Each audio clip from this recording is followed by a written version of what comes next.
Hello, and thank you for joining me on A Psychologist Looks at Scripture. I am Peter Doherty, a Catholic priest and a psychologist, and I am pleased that you can join me today.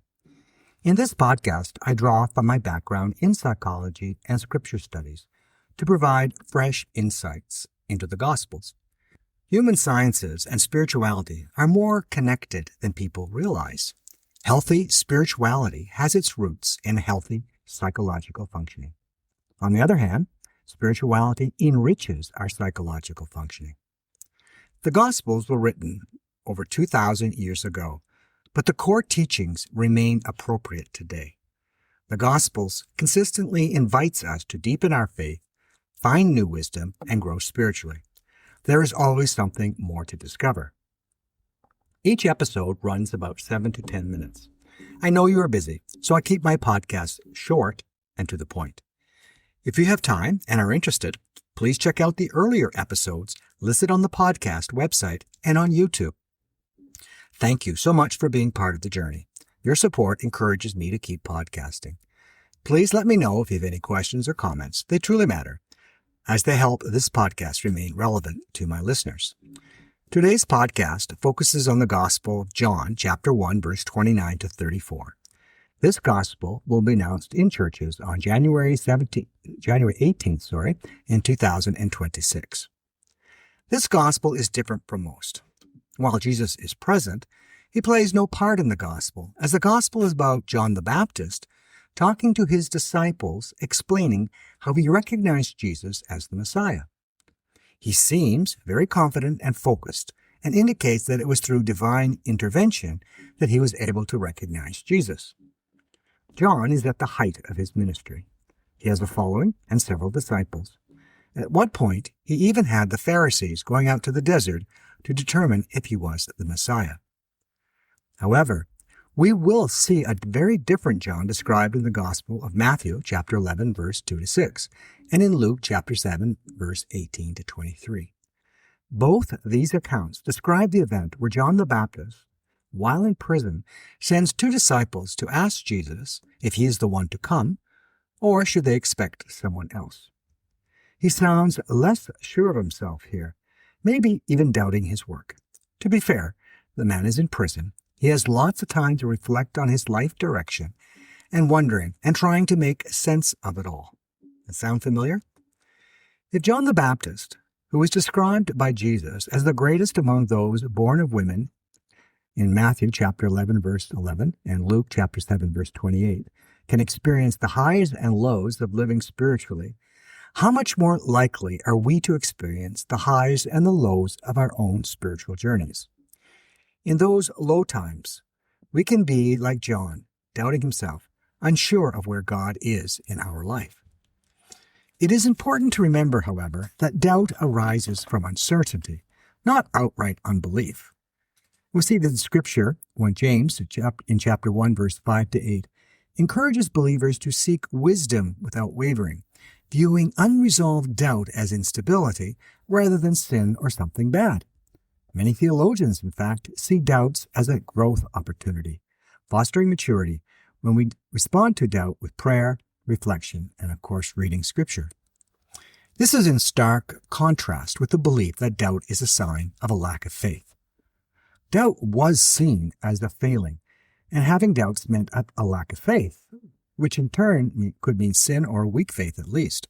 So indirectly, shame was heaped on anyone who struggled with doubt. The response to doubt, then, was often to deny the doubt and hope in time that it would go away. I propose that doubt is actually a result of an adult faith that tries to reconcile one's experience with their spiritual knowledge and spiritual relationship. A dear friend of mine who has since died reminded me that in times of doubt, it is crucial to hold the tension. I did some further research on the expression and found some points that I'd like to share with you today. Richard Rohr, a Franciscan priest, popularized the notion of holding the tension in his 2007 audio series entitled Holding the Tension, The Power of Paradox. He recognizes that we may not always have the answers or fully understand something, and there may even be conflicting details. For example, How many people are inspired by the biblical passage found in Matthew chapter 7, verse 7 to 9, where we're invited to knock and the door shall be open, and have prayed for something, but it didn't happen? Or the belief that God is merciful when there's suffering around us. It can be confusing. In Western culture, many Christians expect a complete answer or explanation to these mysteries. While that is understandable, we need to recognize and accept that God's ways are not always like ours. It may seem like I'm evading the issue, but in reality, God sees far more than we do. St. Paul metaphorically addresses the aspect of knowing and unknowing in his first letter to the Corinthians, chapter 13, verse 12, where he writes, "For now we see in a mirror dimly, but then face to face. Now I know in part, but then I shall know fully." St. Paul admits that he doesn't fully have all the answers or facts yet, but he has the faith to still believe. The concept emerges in psychology as well. For example, Jungian psychology speaks of balancing of opposites. I won't go into much detail about his theories, but I want to point out that he believed that balancing opposites was essential to adult psychological growth. For example, recognizing that people can act good and bad, that they can behave irrationally and rationally in the same person. According to Carl Jung, integrating these opposites lead to personal growth. Embracing opposites in our spirituality also has a place in our faith life. James Fowler, an American theologian, professor, and United Methodist minister, presented a model of faith development that outlines 6 stages. He views faith as a universal process that evolves across one's lifespan.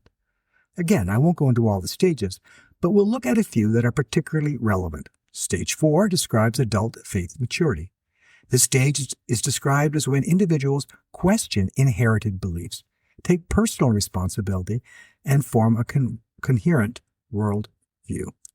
Stage 5 is where the person integrates opposites, tolerates ambiguity, and shows compassion universally. Stage 6 is where Fowler just focuses on selfless compassion and transcending conventional norms. Stage 6 is quite rare. Do any of these stages sound familiar? Sadly, people can get stuck at a stage. There are no guarantees that one will progress throughout these stages. The lesson for us is not to get alarmed if we have periods of doubt or question aspects of our faith. As pointed out, these are signs of an adult faith. I invite you to see doubts as an invitation to explore, to be curious, to question, and to be motivated to resolve the doubt and even learn from it. The sad part is that so many people just hold attention and do little or nothing with their doubts. Some people are worried that their faith is weak and are reluctant to do anything or to seek guidance.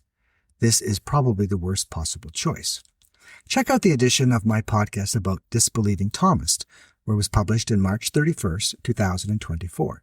St. Thomas and his doubt experience can provide insight into understanding those periods of doubt in our own faith journey. John the Baptist's faith life and the experience of St. Thomas can be a source of spiritual hope for you. Thank you for joining me today. Next Sunday, January 25th, 2026, I will be sharing a new podcast episode from Matthew chapter 4, verse 12 to 23, where we will read about the call of the disciples. Jesus is beginning his public ministry, and he is inviting individuals to join him.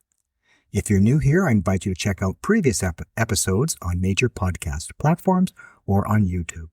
As for my regular YouTube listeners, please consider subscribing and sharing the podcast with friends who love Scripture and the human sciences. I also invite YouTube listeners to please post in the comments section where you're from. I appreciate knowing where my listeners are from. Let me take this opportunity to reach out to my listeners in South Korea. Thank you for joining me. New episodes come out every Sunday, focusing on the week's gospel. Your feedback and questions are always valued and help the community grow. A big thank you to Heather Patel-Doherty and Richard Coulomb for their wonderful help in preparing each episode. If you have any questions or comments, please feel free to email me at peter.doherty, that's DOHERTYOMI, @gmail.com. May God richly bless you all.